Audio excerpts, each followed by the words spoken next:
On est trop en temps même là. On ne peut pas le temps de contrôler. Contrôler quoi? Huile, radiateur, souvent huile de frein. Voir s'il y a huile dans le moteur. Normalement, on doit le faire. Conséquence, les véhicules mal entretenus émettent de la fumée et consomment assez de carburant.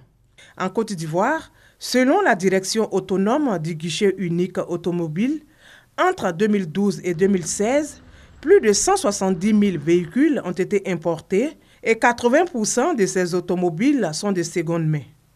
Comment réduire la consommation de carburant et les émissions de carbone d'ici à 2050?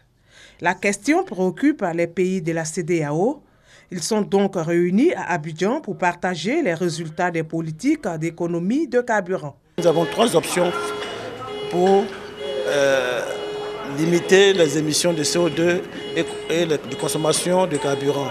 La première, c'est l'étiquetage, qui consiste à informer toutes les personnes qui vont acheter un véhicule sur la consommation de carburant et les émissions de CO2. La seconde option, c'est la taxation CO2.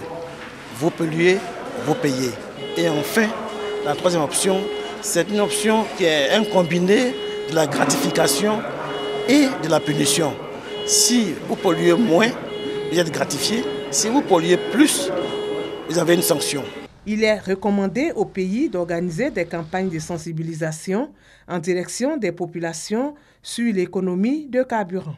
Il est proposé que les gouvernements élaborent et mettent en place un outil d'entrée de données sur les véhicules qui captent tous les paramètres nécessaires à l'analyse de l'initiative mondiale pour l'économie de carburant.